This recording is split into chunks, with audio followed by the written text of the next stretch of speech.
औज़ुबिल्लाहिमिनश्शैतानिर्रजीम बिस्मिल्लाहिर्रहमानिर्रहीम। सूरत तगाबुन आया 11। यह आयत करीमा जान, माल, औलाद और अहबाब के मसाइब वगैरह सब को शामिल है। चुनांचे बंदों पर नाजिल होने वाले तमाम मसाइब अल्लाह ताला की क़ज़ा व क़दर से है, जिसका अल्लाह ताला को पहले से इल्म है। इस पर इसका कलम जारी हो चुका।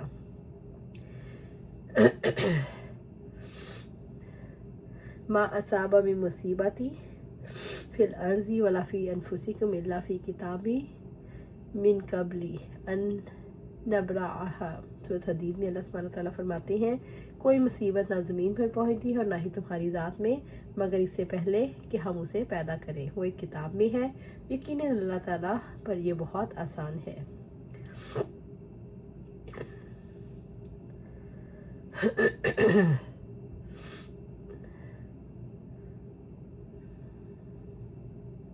वाज़ेह रहे मसाइब तीन किस्म के हैं। एक वो जो लोगों को अपने अमाल के नतीजे या शामत अमाल के तौर पर आते हैं, जैसे इरशाद बारी ताला है। दूसरे वो मसाइब जिनसे ईमानदारों को की आजमाइश और तरबियत के लिए होते हैं, जैसे फरमाया। और तीसरे वो हैं जिनका ताल्लुक दोनों इकसाम से नहीं, वो महज इत्तफाकी किस्म के हवादिस होते हैं। ऐसे मसाइब मोमिनों के गुनाहों का कुफारा बन जाते हैं। मोमिन दी दो चीज़ें वाजिब हैं, सही और तवक्कल। सही से मुराद खैर के हसूल और नुकसान से बचने के लिए इस्तिताअत के मुताबिक रास्ते पर चलने की कोशिश करना, और दूसरा इसके बाद अल्लाह पर तवक्कल करना और ये एतकाद रखना कि हर चीज़ अल्लाह के क़ज़ा व क़दर से वाक़ई होती है। फिर ना वो गम खाते हैं और शर वाक़या होता है इस पर गमगीन नहीं होते, खुशी के मौके पर या खैर पहुँचने पर इतराते नहीं। युमिन बिल्लाहि यहदी क़ल्बा। और जो शख्स अल्लाह ताला पर ईमान रखता है वो उसके दिल को हिदायत देता है। जो ईमान लाता है अल्लाह ताला इसके सीने को भलाई में इजाफे के लिए खोल देता है और इसके कदम अल्लाह ताला की इताअत में चला देते हैं।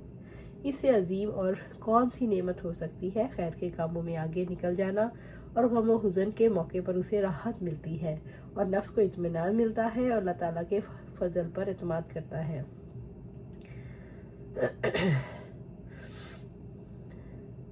और जो कोई अल्लाह पर ईमान लाए तो मसाइब के ख़ास वक्त में भी अल्लाह इसके दिल को हिदायत अता फरमाता है।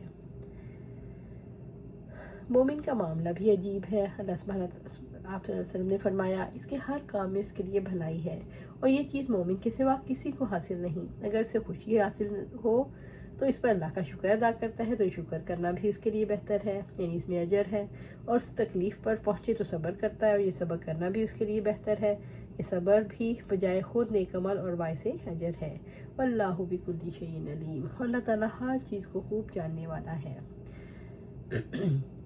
यानी तुम्हारे ईमान के मरातिब, तुम्हारे दिलों के राज और तुम्हारे अमाल के हालात व आफात और इसके खुलूस का कामिल इल्म रखता है।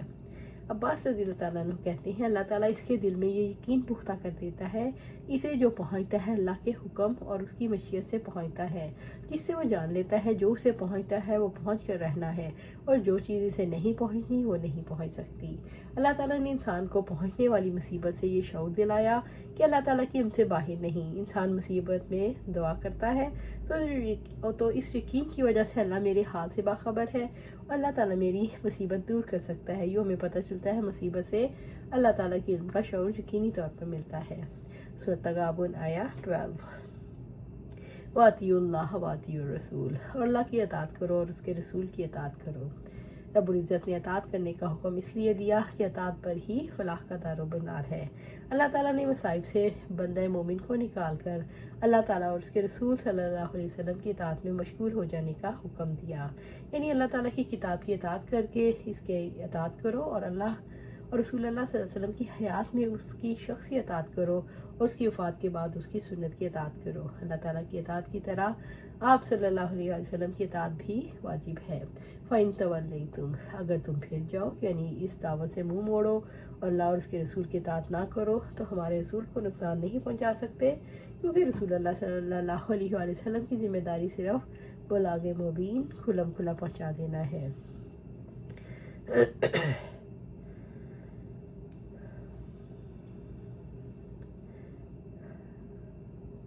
अल्लाह ताला ने उन्हें اپنی اطاعت کے ساتھ رسول اللہ کی اطاعت کا مطالبہ اس لیے کیا کہ آپ صلی اللہ علیہ وسلم کی اطاعت دراصل اللہ کی اطاعت ہے۔ سورۃ تغابن آیا 13۔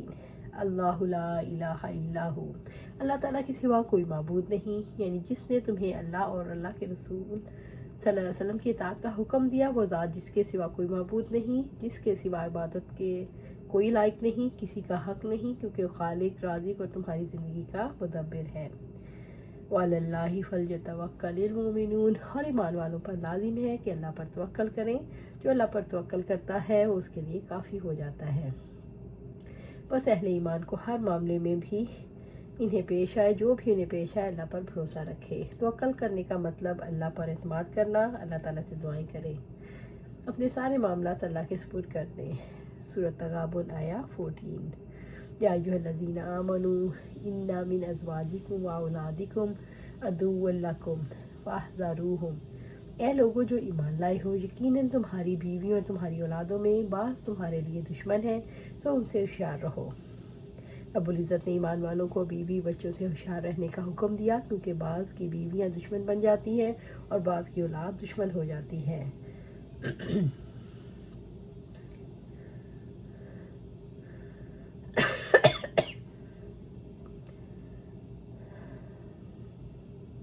آپ صلی اللہ علیہ وسلم نے فرمایا، آپ ارشاد فرما رہے تھے، یعنی خطبہ ارشاد فرما رہے تھے کہ حسن اور حسین سرخ رنگ کے لمبے لمبے کتے پہنے آ گئے۔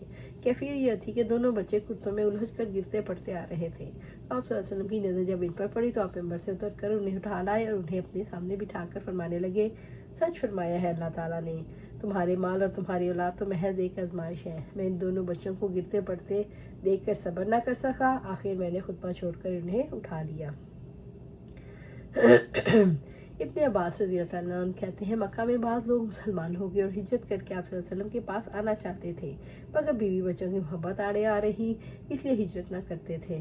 ایک عرصہ کے بعد جب خدمت اقدس میں حاضر ہوئے تو دیکھا لوگ دینی مسائل بہت کچھ سیکھ چکے اور ان سے پیچھے رہ گئے، اب انہوں نے بچوں کو سزا دینی چاہی تو اللہ نے فرمایا، اور اگر تم معاف کر دو، درگزر کرو اور بخش دو، یعنی اے مومنو اگر تم معاف کر دو، درگزر کرو اور بخش دو تو اللہ تعالیٰ تم پر رحم فرما کر انہیں بھی بخش دے گا۔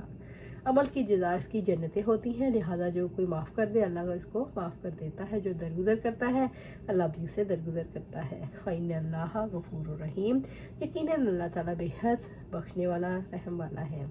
جو بندہ اپنے گناہوں کی بخشش طلب کرتا ہے تو وہ غفور گناہ بخش دیتا ہے، وہ رحیم ہے، توبہ قبول کر لیتا ہے۔ جب بیوی بچے نیک اعمال اور اللہ کی اطاعت سے روکیں تو اس کا مطلب ہے وہ دشمن ہے، کیونکہ خیر خواہ بھلائی سے نہیں روک سکتا۔